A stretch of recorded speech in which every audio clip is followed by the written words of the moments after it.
situation here. I would just like. Okay. All right, now hang on. Our interview this morning is with Gilbert Stogsdill. Gilbert was born in June of 1944 in Houston, Texas. He served in the United States Army, served in Vietnam.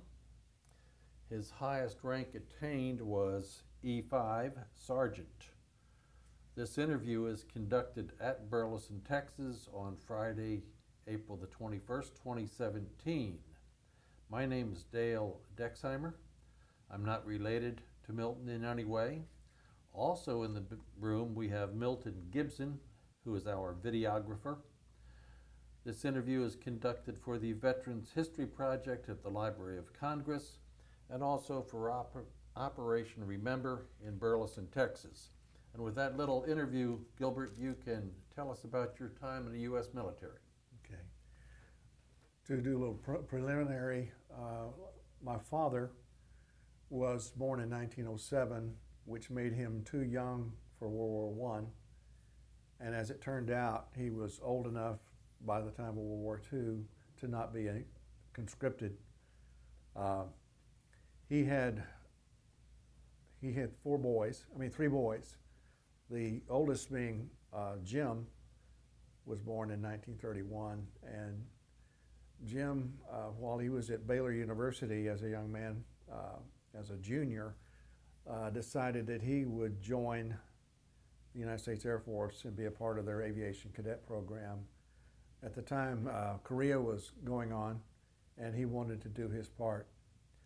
And as it turned out, we were living in Amarillo and in later California during his time in the service. And he would fly out to see us in Long Beach, in that area. He was my idol. He was 13 years older than I. And he was just pretty special to me. And he would get his wings at Williams Air Force Base out of Chandler, Arizona, and would spend his time learning to fly the F-86 at Nellis Air Force Base. And the war ended before he ever got a chance to actually go over to Korea. His younger brother, Ronald, who was born 4 years after him, ended up being drafted during the 1950s, late 50s, and was assigned to the 11th Armored Division which is now out of Fort Hood. But he spent his time, after doing basic and everything, in Heilbronn, Germany. As he often told us that the statistics was that if war broke out, they had about a life expectancy of about 30 minutes being where they were. I would go to college myself beginning in 1962 at a little college in Wichita Falls called Midwestern University, which is now Midwestern State University, being part of a system. It was a requirement for all males to participate in a compulsory ROTC program there. I would find out at the last, when I finally completed the 2-year requirement, that this next year it was voluntary, which was always happening for me. I didn't care for it all that much. I didn't consider myself a military guy.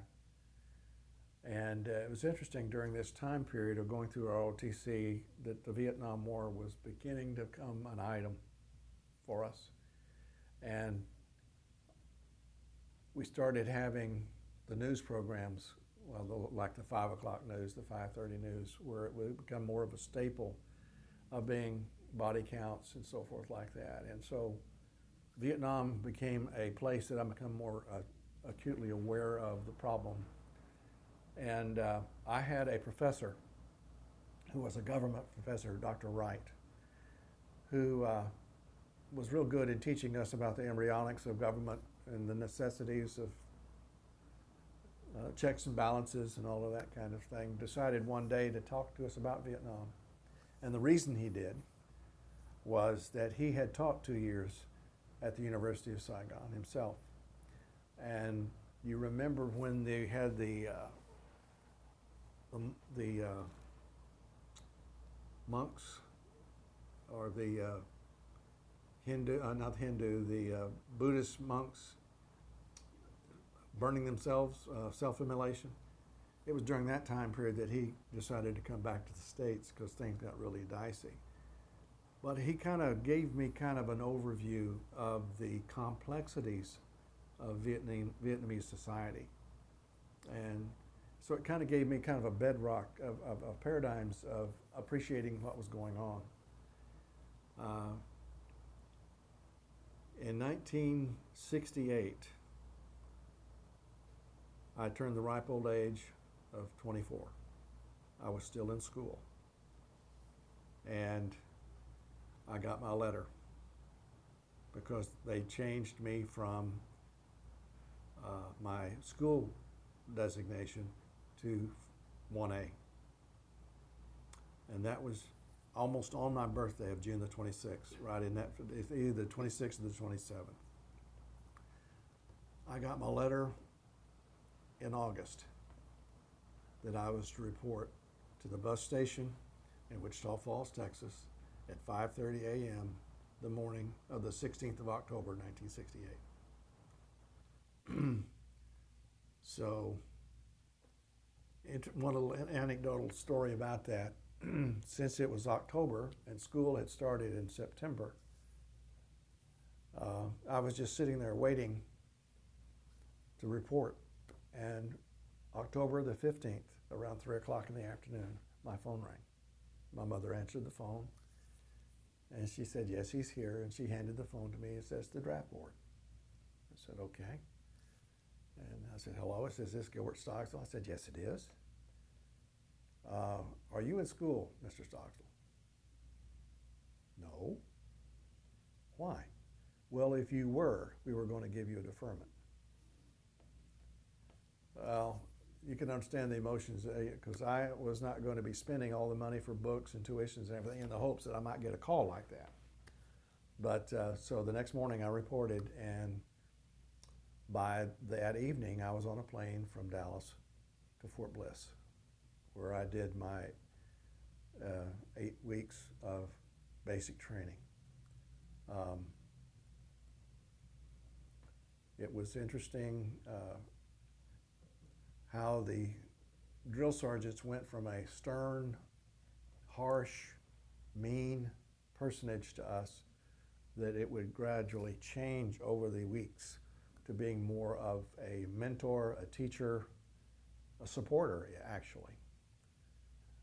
I had hopes, and I was encouraged when they were doing all the testing, going through the, getting all the documents and exams and everything, to do the best we could, because it could be possibly a life or death situation depending on what happened. And so I tried. I aced the typing test and everything else, because I just knew that I could probably be, with my near college education and the fact that I could type over 50 words a minute, and that I could be a clerk. Well, you get your orders in the 5th week of basic training. And I saw I was not going to Fort Huachuca, Arizona, as I just was sure that I was. I was going to be shipped, to advanced infantry training at Fort Ord, California. So we ended training on the 19th of December, and we did our little graduation march and everything, and everybody got shipped out. Well, due to the fact it was a Christmas vacation time period, instead of going directly to AIT, we got about a 19-day leave. And so I came home, and my mom sewed my stripe onto my uniform, and I went to Monterey, Fort Ord area, and it was probably one of the rainiest seasons in that part of California in 50 years. And we were out there in that. And I learned that it is one thing to be cold at 13 degrees in the deserts of New Mexico on a air mattress that had a leak in it in your shelter, as opposed to laying in water at 42 degrees and a brisk breeze off the ocean. During this time, a lot of people, let me back up, at the introduction to the AIT, we were told that due to the fact of the vacation prior to AIT, that more than likely, once the training was completed at Fort Ord, we would get shipped directly to Vietnam. You could hear a groan of several hundred guys realizing what they had just heard. As time progressed, I got my orders, and I was not going to Vietnam. I was going to be shipped to Fort Benning, Georgia, to be a part of their NCO program. And so in March, I got a one-week travel time, and I was to report to Fort Benning, Georgia.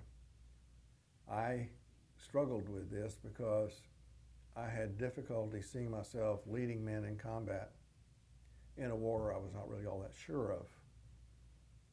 And I really thought about trying to get out any way I could, even if I could sign up for maybe like being a pilot in a helicopter, anything like that, in a chopper program. And they said they'd be glad to do that, but I would go ahead and serve what I'm already being, and so that took all the wind out of my sails. But I finally talked myself off the ledge and to realize just to do the best I can while I'm here.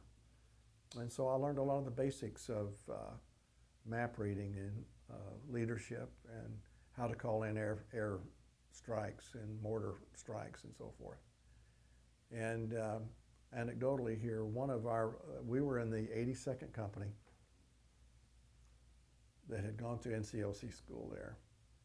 And as a rule, they would pick from the students people to kind of act as a company commander.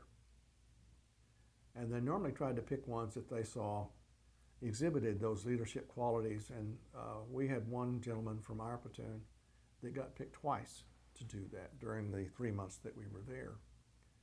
And he became a top graduate. And fast forward then from that point, because we didn't see each other once we went our separate ways, myself going to Fort Polk to learn how to push troops, kind of like an old JT for me.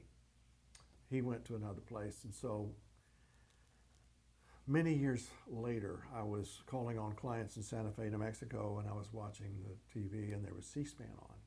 And there was this gentleman that had been our top graduate addressing Congress. And so that was my first indication that he had actually made it through Vietnam, and that was good news. And then fast forward a few more years, I'm in Wichita Falls, Texas, calling on clients, and I have the TV on at the end of the day, and headline news is, and they're doing a deal in Hershey, Pennsylvania, about Hershey chocolate, kind of a commemoration of some kind of a anniversary or whatever. And there on the platform was this guy again, only this time he wasn't a congressman. He was the governor of Pennsylvania, who would later on become the head of Homeland Security. Jim Ridge? Tom Ridge. Tom Ridge. Okay. Yeah. But we would leave Fort Benning and spent some time in Fort Polk. I was in Fort Polk learning how to be a leader when a most unusual thing happened a night in August, I believe it was, when men landed on the moon for the first time. And I was required, it was my duty to be a part of what they call CQ in the evening there in the office. And I heard on the TV that they had actually landed on the moon. I said, "Excuse me, guys." And I went outside and looked up and saw the moon. And it was the strangest ethereal feeling. We're up there. And I developed some friendships. A lot of the guys, it was interesting. One of the guys that was in training with me at Fort Benning also went with me to Fort Polk. And then even stranger, we got shipped to the same company in Vietnam. Now the chances of that happening are very, very rare. After my month's leave, after completing my training there at Fort Polk, I got a chance to come home for a month, and then I shipped out to Fort Lewis, Washington, where I was issued my jungle fatigues. And there is a world of difference between regular fatigues and jungle fatigues when you happen to be experiencing that in Fort Lewis, Washington in October. But there were all kinds of rumors going on at that time about, there was talks of the war ending. They were having the talks in Paris. And you had this hope that maybe common sense would one day, and this would, people started hearing about planes being turned around. Planes that would leave, and they would send them back. Said, Lord, let that be mine.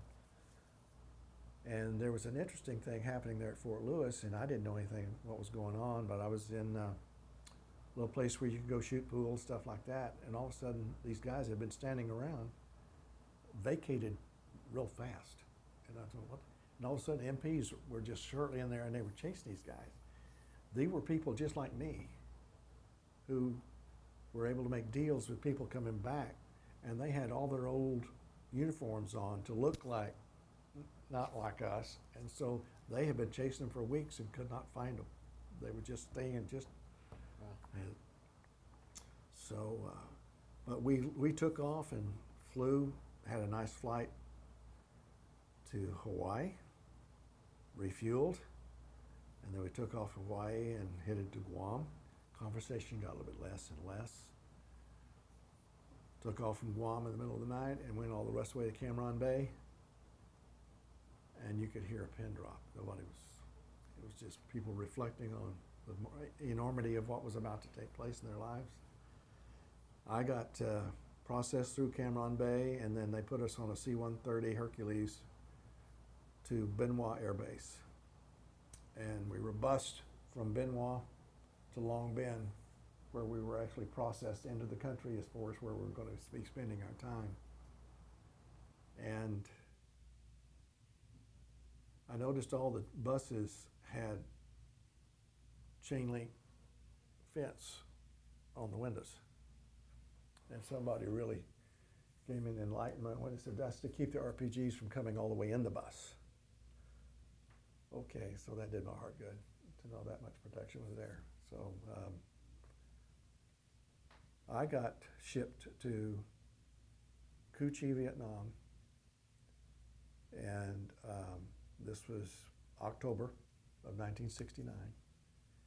And we flew from Benoit. Once we got processed, we were put back on a bus to Benoit Air Base. And then a plane called a C-123 Provider flew me from Cu Chi to Cu Chi. And I remember looking out the window at where we were going to be landing, and it looked so small down there.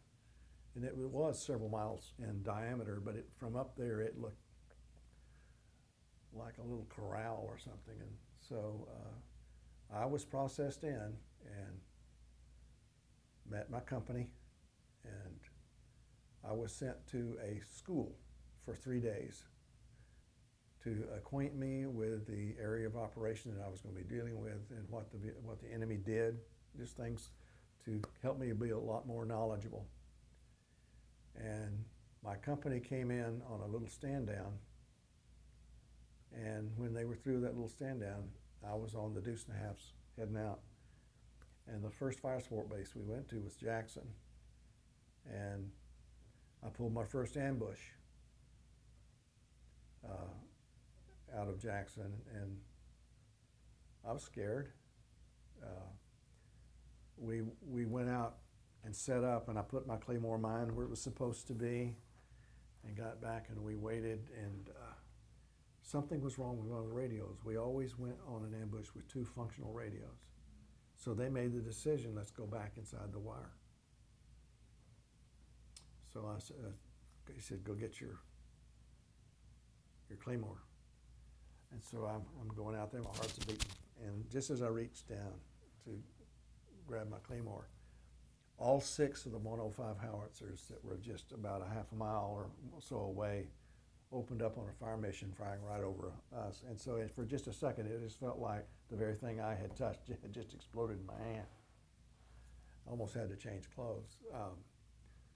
But we went back inside the wire, and then went back with a good radio. That was my first exposure to being in an actual combat situation. And we would later move from Jackson on a trip that would take us about 6 days to get to where we was going, and we would pull ambush patrols every night where we happened to be situated. And I remember sleeping in a bomb crater and hearing you could hear activity with planes flying around and so forth. And we ended up at a little spot right on the river. The river was called the Sung Van Kodong River. And we had on our perimeter a instrument called the Duster. And the Duster was a track vehicle that had 2 40-millimeter cannon that would pulse back and forth. That was a fire that they used a lot, that really had its origin as an anti-aircraft deal in World War II. But while there, we had a day come in when the donut dollies, which were girls that would come and visit, play games with us and just talk, were visiting with us, and the orders came down that we had a little operation to go on to. And I don't know how to describe it, just had just a funny feeling in your throat. And he said, what are we doing? He says, we're looking for an underground hospital. Oh, okay. So we left and went down a road for quite a ways and turned to go in wherever it was. And normally in Vietnam, when the Viet Cong had put an area where they didn't want, they would put upside down mackerel fish cans on the end of a pole. And that was a clue that if you continue on in here, it's going to be wired, you know. So we had made some movements quietly in there, and sure enough, we had problems with several of our people tripping booby traps. And they helicoptered those out, and we pulled back across the road and called in delayed fuse artillery to maybe loosen up a lot of that stuff in there so we could make headway. And we spent the night, got up the next morning and rendezvoused with another element, and we got online to kind of comb through this area that was suspect to us. And it was during this time that we came across a bunker that had a cement roof, and we were just checking it out, and we all kind of stopped. And I got my weapon and went to one side of it when one guy went to another, and there was nobody in it. So I was walking back, and I bent down to pick up my helmet, I believe it was, and I felt this force go by me, just a tremendous amount of pressure.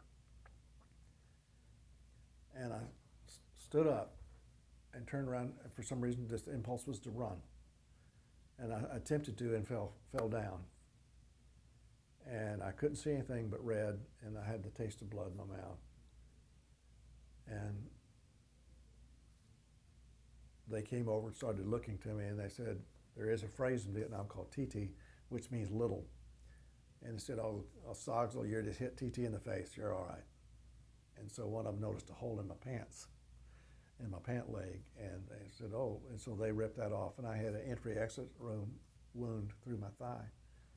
And so I wasn't near as bad as what the lieutenant, when he looked at me at first, I had been hit right here, just below the eyebrow, and apparently there's a pretty good vein there, and I was bleeding like a stuck hog, and he thought it was much worse than it was. But there were 4 of us that were hurt that day. It was the medic that tripped the hand grenade, probably lost his foot. The RTO was Tom Sumlin from Mississippi, and he was standing kind of just to my right and facing to my left a little bit, and the shrapnel came up at an angle through his dorsal this way. And he died from shock in Japan about 2 weeks later. And then we had the dog handler. The dog handler had some shrapnel in his shin. I was taken out of operations there. Went to the 12th Evac Hospital, where they did surgery to clean me up, and then surgery again after 4 days to sew me back together again. And then I was put on a plane to Cam Bay for convalescence. I did learn after I was in Cam Bay for a while that they did indeed find that underground hospital, and there were 12 beds there. Pretty fast. What they were able to do, it was just pretty amazing down there. I would get well enough to come back, but I'd been gone long enough where I had to reprocess back in. And they tried to get me to re-up for a safer job. And I said, no. He said, well, it's pretty bad out there. And I said, you're preaching to the choir. I know what I'm. They said, well, okay. When he resigned, that I wasn't going to re-up, he said, where do you want to go? I said, I just want to go back where I was, because I know the area and I know the people. And so I got shipped back to my company in the same platoon. And by this time, we were at a fire support base just 3,000 meters from Cambodia called Kotrec, K-O-T-R-C. And several incidences here where I never actually saw face to face, but I did receive what it was to have incoming mortar fire, rocket fire, that type of thing. And how am I doing time-wise? Great. Good. One night we were sitting there, the ambush patrols had already gone out, and I was still in the company, the perimeter for the company, and we were talking about home and maybe listening to cassette or whatever, and all of a sudden we heard this incoming sound, and it came in, there was kind of a whoomp sound, no explosion. Everybody go, whoa, what was that? And then here another one came in, and we could hear kind of a plop, plop. So what is that? And we had a man with us called Killer. He was a forward air observer, artillery type guy, and he went out there into the darkness and said, he yelled out, they're shooting 122 millimeter delayed fuses at us. And everybody's heart just kind of sunk, because if a direct hit, it would just come right there and get us. And we heard, wasn't too many, maybe 2 or 3 minutes later, we heard the sound, boom, boom, boom. And then follow-up explosions. And what it meant, there was a fire support base north of us that had used 8-inch and 175 millimeter at fire support base Hampton. It was right on the river. And they heard the explosions of their fire mission, and there was silence. And so there was just a real thankful relief. And so it was stuff like that. And then I was on an ambush patrol where we could actually, if we really looked at through our starlight scopes, we could see the perimeter of the fire support base. But we were out in the rice paddies there. They were dry. And I was kind of almost like a platoon sergeant by this time. It was February. And my RTO, Frank De Los Santos, had just finished his guard duty and handed me the handset for the phone, for the radio. And during those times, a lot of times, these little fire support bases would send out a fire called H&I fire, which was harassment and interdictment fire, which they would just pick random coordinates and just fire out there, and you never know a guy, Viet Cong, moving through the area might be scared stiff or actually hit one of those things. Well, this particular night, apparently, there was some failure to communicate, because once the coordinate was picked for the H&I fire, they did not realize that when the coordinate was picked for the ambush, that they were awfully close together, like 40 feet close. And I heard at 1 o'clock the sound of a round leaving a mortar tube. Didn't bother me. I mean, this happens all the time. And all of a sudden I hear the wind coming through the fins of the thing coming in, and it hit right over here. And Holloway, which was sitting on my right, and De Los Santos, who was laying down now, both of those guys got hit. And both of them got shipped out. I mean, we had to put a strobe light in a helmet so that the chopper coming could actually see our location. And I don't think they came back to combat again. Frank De Los Santos is a retired postman in Corpus Christi, Texas. He plays in military bands for commemorations and celebrations and things of that nature. I got the chance to go on R&R in April to Australia, which I thought was a big deal. Fell in love with that country. And when I came back, I was getting shorter. And but I'm going to tell you one story about my R&R. We were in for a stand down as a company. This was April the 1st of 1970. And for a stand down, would take us to a stand down area where there was basketball and like a place where you could get drinks and shakes and play some basketball and that type of thing and visit. And they cut it short because of intelligence came in that there was a kind of a yellow alert deal. And so we got shipped from the stand down area to the company area for further instructions. And I had a brand new platoon leader. His name was Ronald Kolb. And the word came that they had to leave, we had to go out. And so I said, "Sir, I'm here on stand down myself to go on R&R. What do you want me to do?" He said, "Well, you need to continue doing what you were supposed to do." I said, "We're all right." So I had bought a camera to take on my R&R to record my visit. And I took a lot of pictures of these guys getting formation, getting on the deuce and a halves to go to the chopper pads.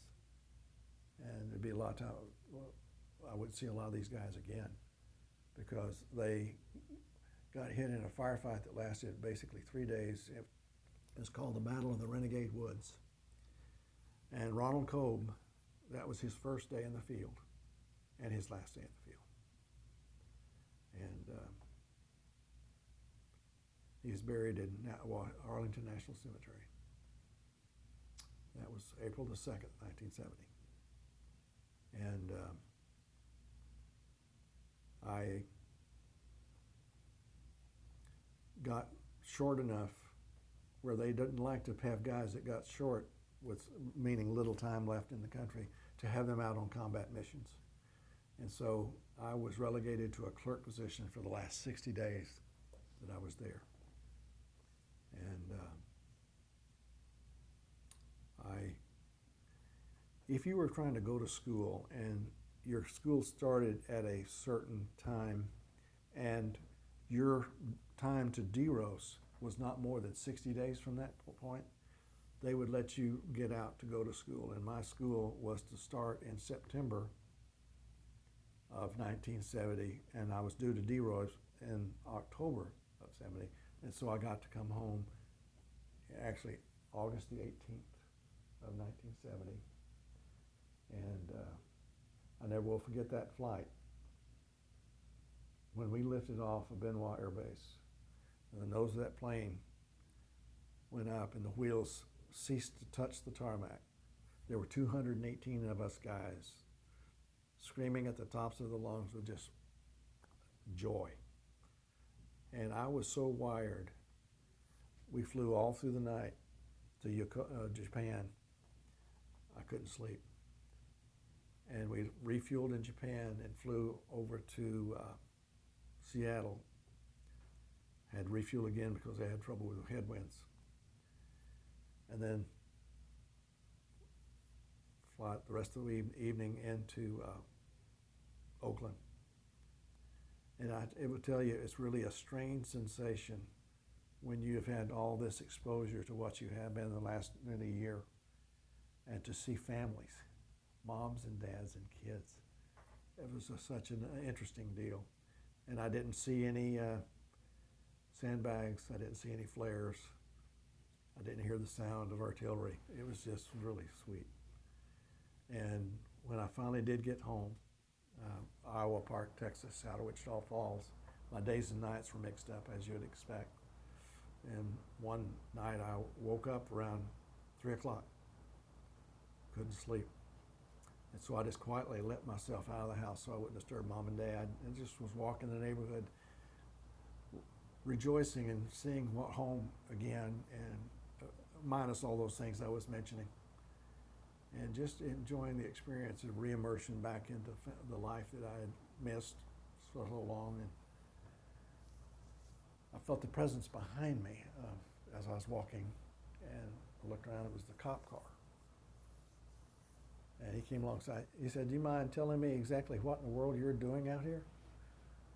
And so I told him the story. And so there was a little coffee shop in town called Met's Coffee Shop, and it was going to open at 5:30. So he drove me all the way into downtown, and I just sat down on the curb and waited for Mr. Metz to come and open up his shop. And he fixed coffee, and I sat and watched the town folks start coming in, the farmers and guys. It was pretty sweet. But that's pretty much it. Well, sir, Milton and I have done somewhere close to 150 of these things. Yes, sir.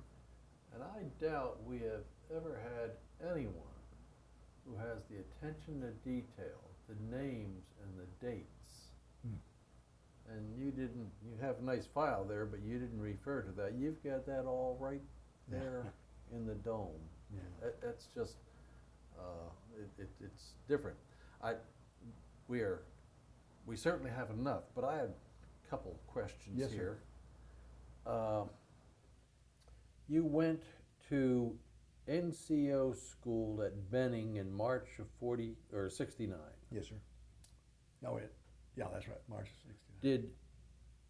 Did you ever consider, or did the Army ever consider you for OCS?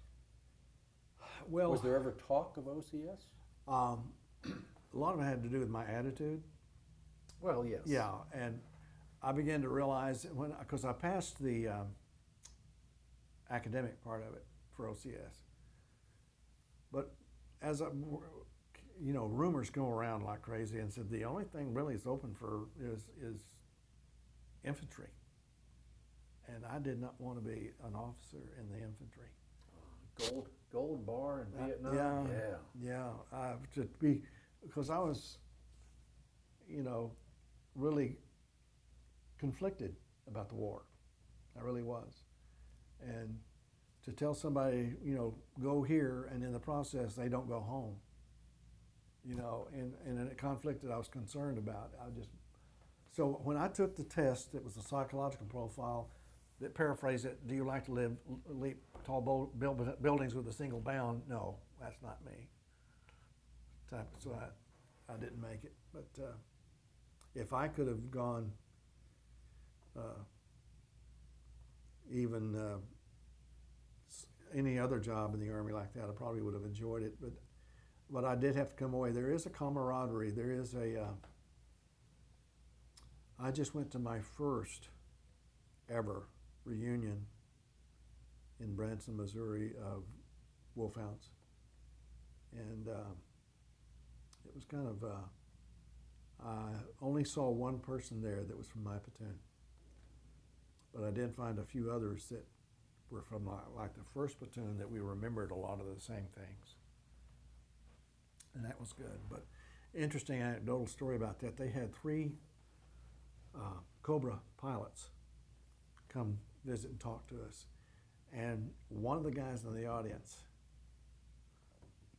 had been in a situation of being overrun. and he had to call in for suppressing fire, so that, and he got to meet the pilot that did it right there. It was quite an emotional reunion, as you could say. But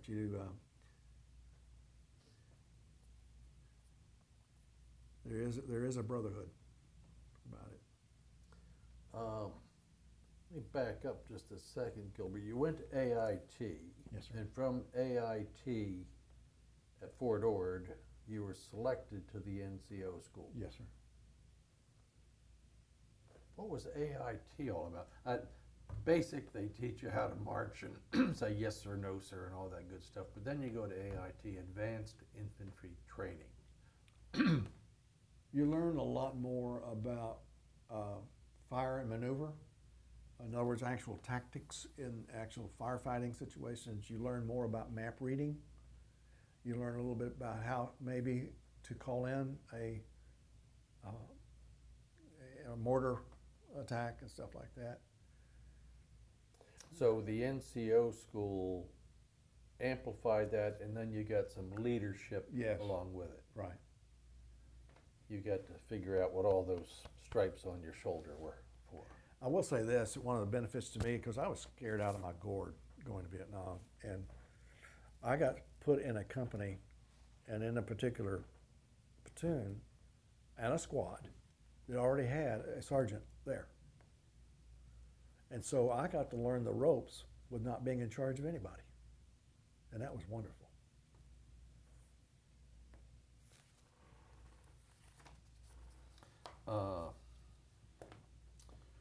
You had 19 days leave, I believe, because it was close to Christmas. Yes, sir. So, yeah, we'll give them that time off. To your knowledge, I guess it was a company that was given the leave. It was a larger group, certainly. Any of those guys decide that, maybe this isn't the right thing, maybe I'm going to Canada or wherever they disappeared to? To your knowledge, did any of them decide, no, I'm going over the hill? Well, we only had two that I'm aware of go over the hill. But they did it during the deal. We had a guy that left basic. They found him out in the desert and brought him back in. And then we had a guy in AIT that left, and they brought him back. And but in Vietnam, the only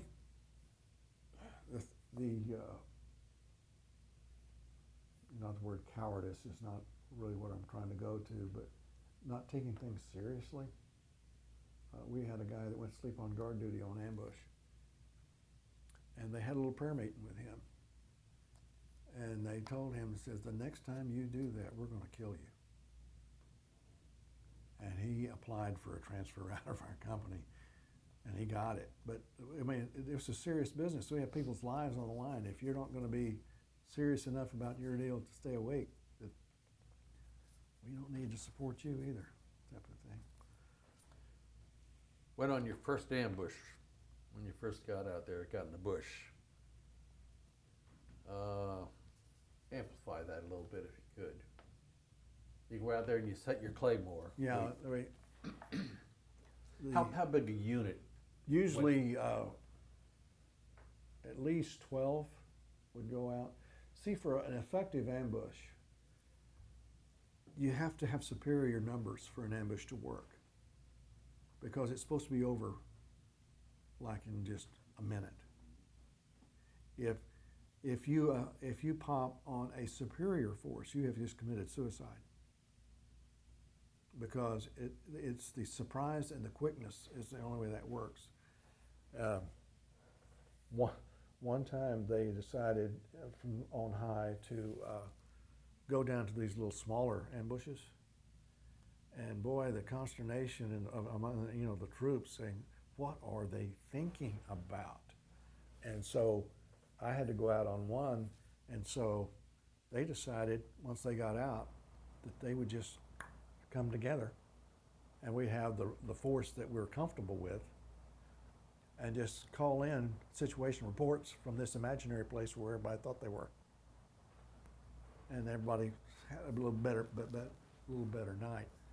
One funny deal: my guy that was my squad leader was Peter Dwork from Connecticut.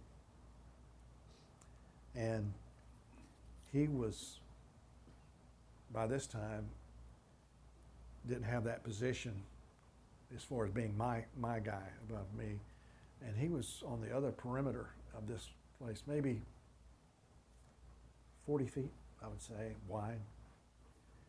And we were kind of in more of a jungle-y thing, more overgrown area. A lot of like banana trees type thing, unique for us. And so I'm staring out into the darkness, doing my deal. And I hear this commotion behind me.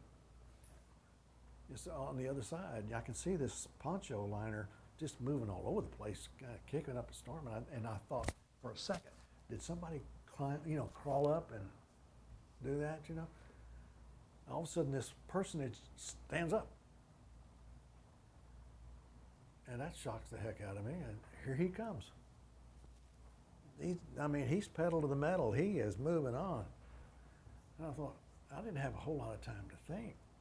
But here he was. And so I just grabbed him as he came by me. And he pulled me a good 5 feet with him because he was going at a pretty good clip. And he was still, whatever was going on was going on.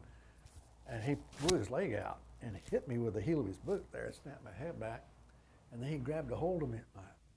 And he was breathing like he had just ran a marathon. I said, what is going on? He said, and he very sheepishly said, I thought a wild boar was after me. He'd been dreaming the whole time. But that, I thought you were going to say snake, but no, it's interesting. During the entire time I was in Vietnam, I did not see one snake. We did have ants we needed to worry about. There were two kinds of colored ants. One of them was red, and we avoided those like the plague. We called them back then fire ants. And you could see a tree just covered. Just where the tree was almost red. But we had little ants down around us that were kind of charcoal, and they never bit us. And so some guy saw rats. The only thing I really had to deal with was when I had to cross a waterway. I had to have my weapon up. When you get out, you had to take your shirt off and get all the leeches off of you, because you have maybe 4 or 5 of them. And you just have this little bottle of mosquito repellent, and you squeeze, and they just fall off. One last, well, the question that leads to some other things, but you had the donut dollies. Yes. I don't think I've ever heard that term per se, but tell us about the donut dollies. Come visit you on a regular basis. Yeah, no, they were, of course you had rumors that they were really just girls of the night type of thing, but I never experienced anything like that. I'm not saying it didn't happen, but these were girls with degrees. And they would come out and try to engage you in conversation. If you wanted to play a game, they'd play a game, board games and stuff, or if you just wanted to talk about home. And they were good at that. And I had one that was there the day, because the donut dollies were there at Harris when we left and had the problem where I got wounded. She came to see me in the hospital. And she was very professional. She didn't let me know that Tom had died, because she figured I could. These were Vietnamese. They were Vietnamese ladies. No, these were U.S. girls. They were U.S., like Red Cross people. Yes. Okay. And after I got back to my unit, after being wounded and everything, I was at Fire Support Base Jackson again, and she looked me up and just wanted to say, how you doing? Wow. So they were a function of like esprit de corps or whatever. In other words, just positive input. Relationship with the indigenous population. the locals. Yeah. You have much interplay there at all? Yeah, we You know, all the Air Force guys talk about, well, they came and cleaned our barracks, this, that, and the other thing. I'm not sure you had that experience. we had Kit Carson scouts with us a lot. They had dogs, pets. We learned pretty quick that dogs had a different place in Vietnam than what they had in the United States.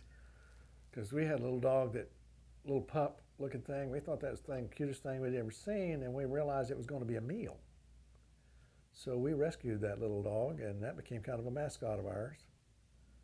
But as a rule, we could go through villages on our trucks and look at the populace, and we could look at the looks and realize we were not number one folks for these guys.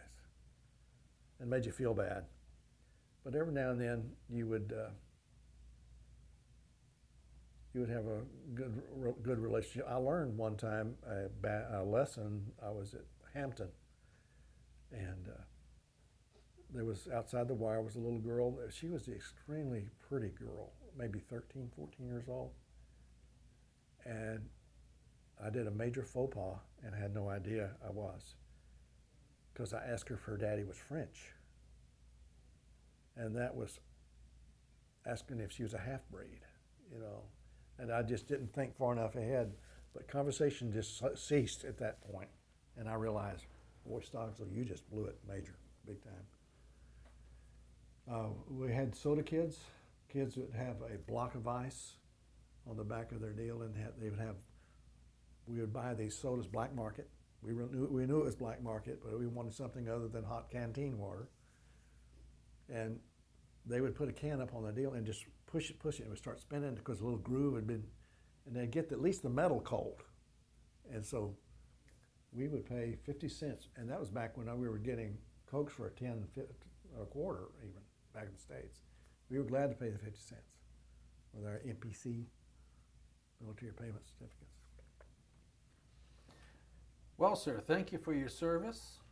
Thank you for coming and spending the time telling us your story.